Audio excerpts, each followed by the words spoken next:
নমস্কার শ্রোতা বন্ধুরা, সকলকে ধর্ম সংকল্প চ্যানেলে একটি নতুন পর্বে স্বাগত।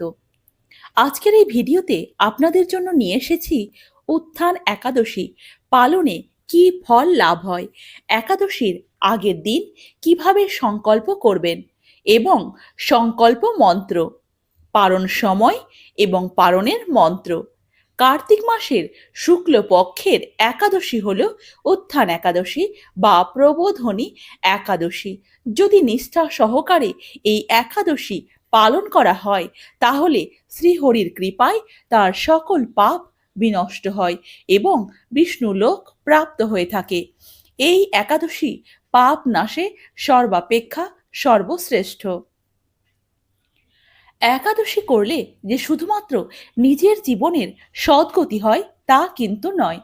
একাদশী ব্যক্তির মৃত পিতা মাতা নিজ কর্মদোষে নরকবাসী হলে তবে সেই পুত্রই পিতা মাতাকে নরকের হাত থেকে উদ্ধার করতে পারবে। একাদশীতে অন্ন ভোজন করলে ব্যক্তি যেমন নরকবাসী হয়, তেমনি অন্যকে অন্ন ভোজন করালেও নরকবাসী হয়। তাই এই বিষয়ে লক্ষ্য রেখে আমাদের সকলের একাদশী ব্রত পালন করা উচিত। এবার একটু আমরা জেনে নেব বিভিন্ন পুরাণে একাদশী সম্পর্কে কি বলা হয়েছে। সকল পুরাণে মুনিদের এই নিশ্চিত মতামত যে একাদশীতে উপবাস করলে সকল পাপ থেকে মুক্ত হবে, এতে কোনো সন্দেহ নেই। এটি বলা হয়েছে ব্রহ্ম বৈবর্ত পুরাণে। একাদশীর দিন বিষ্ণুর জন্য সব কিছু রন্ধন করা হয়, এমনকি অন্ন এবং ডাল। কিন্তু শাস্ত্রের নির্দেশ দেওয়া হয়েছে যে বৈষ্ণবদের বিষ্ণুর প্রসাদ গ্রহণ করা উচিত নয়। সেই প্রসাদ পরের দিন গ্রহণ করার জন্য রেখে দেওয়া যেতে পারে। একাদশীর দিন কোনো রকম শস্যদানা, এমনকি অন্ন, তা যদি বিষ্ণুর প্রসাদ হয় তবুও তা গ্রহণ করতে কঠোরভাবে নিষেধ করা হয়েছে আমাদের এই শাস্ত্রে। অনেকের ধারণা যে পুরী ধামে শ্রী জগন্নাথ দেবের প্রসাদ ভক্ষণ কোনো দোষের নয়। এই ধারণার বশবর্তী হয়ে পুরীতে অনেকেই নিঃসংকোচে অন্ন গ্রহণ করেন। এটা কিন্তু সম্পূর্ণ শাস্ত্র বিরুদ্ধ বিচার। কোনো বিধবা রমণী একাদশীতে আহার করলে তার সর্বপ্রকার সুকৃতি নষ্ট হয় এবং দিন দিন তার ভ্রূণ হত্যা পাপের অপরাধ হয়। এটি বলা হয়েছে কাত্যায়ন সংহিতায়। যিনি একাদশী ব্রত পরিত্যাগ করে অন্য ব্রতের উপাসনা করেন তার হাতের মহামূল্যবান রত্ন পরিত্যাগ করে লোহা যাচনা করা হয়। এটি বলা হয়েছে তত্ত্বসাগরে। তাহলে শ্রোতা বন্ধুরা, কেন আমরা জেনে শুনে এই মহাপাপ কর্ম করছি? যে সকল ভক্তবৃন্দরা একাদশী মহাব্রত পালন না করে যে পাপ করছেন তা থেকে নিজেকে বিরত রাখুন। তারা সহ সকল ভক্তবৃন্দরাই একসাথে একাদশী মহাব্রত পালন করি এবং আমাদের এই দুর্লভ মানব জীবনকে সার্থক করি। এবার একটু আলোচনা করব উত্থান একাদশীর মাহাত্ম্য নিয়ে। এবার তাহলে আমরা জেনে নিই এই একাদশী ব্রত পালন করলে কি কি ফল লাভ হয়। কৃষ্ণ ভক্তি লাভই শ্রী একাদশী ব্রতের মুখ্য ফল। তবে আনুষাঙ্গিক রূপে স্বর্গ ও স্বর্গাদি অনিত্য ফল লাভ হয়ে থাকে। উত্থান একাদশী পাপ নাশিনী, পুণ্যকারী ও মুক্ত প্রদানকারী। এই ব্রতের প্রভাবে পর্বত সমান পাপ রাশি বিনষ্ট হয়।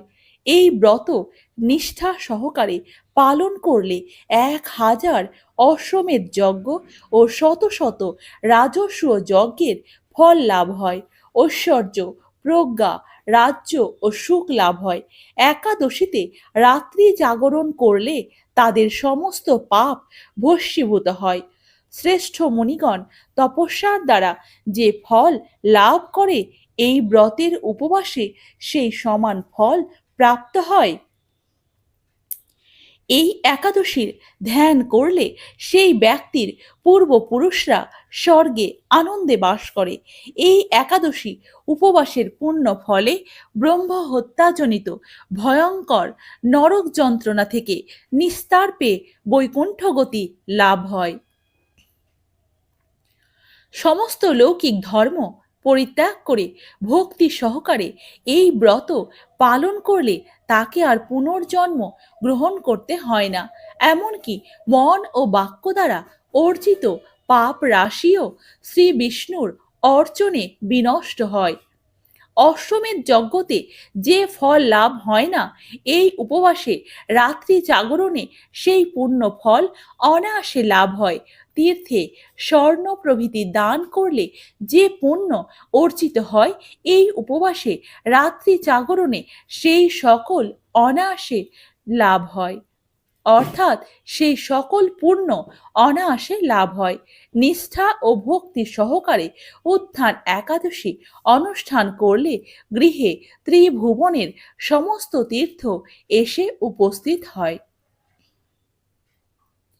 এই ব্রত শ্রদ্ধা সহকারে শ্রী জনার্দনের উদ্দেশ্যে স্নান, দান, জপ, কীর্তন ও হোমাদি করলে অক্ষয় লাভ হয়। তীর্থে স্নান, দান, জপ, হোম, ধ্যান আদির ফলে যে পুণ্য সঞ্চিত হয়, উত্থান একাদশী পালন না করলে সে সমস্ত নিষ্ফল হয়ে যায়। একাদশীতে শ্রী জনার্দনের পুজো বিশেষ ভক্তি সহকারে না করলে শত জন্মার্জিত পুণ্য বিফল হয়ে যায়। সমস্ত তীর্থ ভ্রমণ করলে যে পুণ্য হয়, একাদশীতে শ্রীকৃষ্ণের পাদ পদ্মে অর্ঘ্য অর্থাৎ পূজার উপকরণ অর্পণ তার কোটি গুণ সুকৃতি লাভ হয়। শ্রবণ, কীর্তন, স্মরণ, বন্দনাদি নববিধা ভক্তির সাথে তুলসীর সেবার উদ্দেশ্যে যারা তুলসী বীজ রোপণ, জলসেচন ইত্যাদি করেন, তারা মুক্তি লাভ করে বৈকুণ্ঠবাসী হন। এবার একটু আলোচনা করব উত্থান একাদশীর সংকল্প। কিভাবে এই সংকল্প নিতে হয়।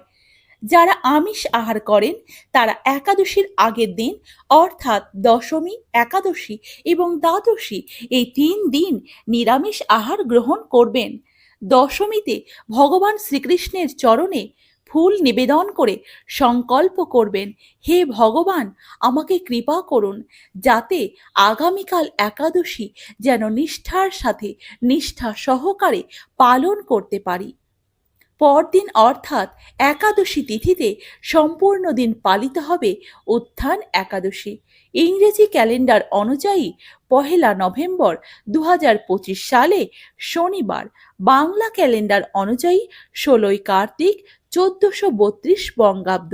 মনে রাখবেন, একাদশীর দিন ভোরে অর্থাৎ ব্রহ্ম মুহূর্তে শয্যা ত্যাগ করে স্নান সেরে শুচি শুদ্ধ হয়ে শ্রীহরির মঙ্গল আরতিতে অংশগ্রহণ করতে হয়।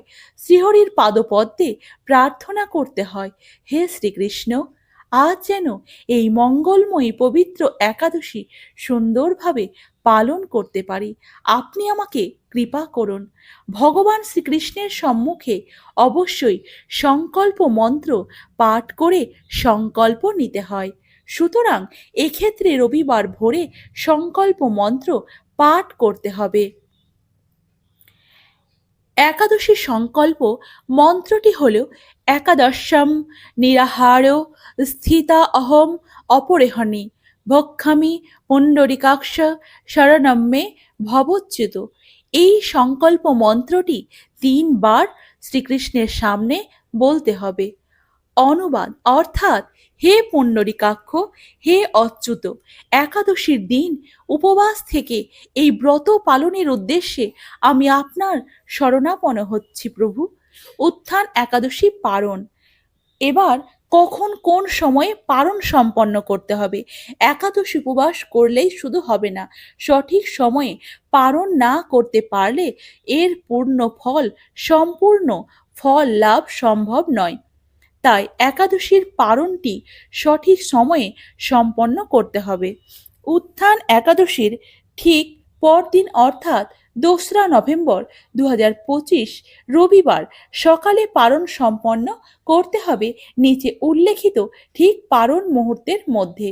পশ্চিমবঙ্গে সকাল 5টা 48 থেকে 9টা 27 মধ্যে, অর্থাৎ সকালবেলায় 5টা 48 থেকে 9টা 27 মধ্যে পশ্চিমবঙ্গে পারণ সম্পন্ন করতে হবে এবং বাংলাদেশ হচ্ছে 6টা 13 থেকে 9টা 43 মধ্যে পারণ সম্পন্ন করতে হবে।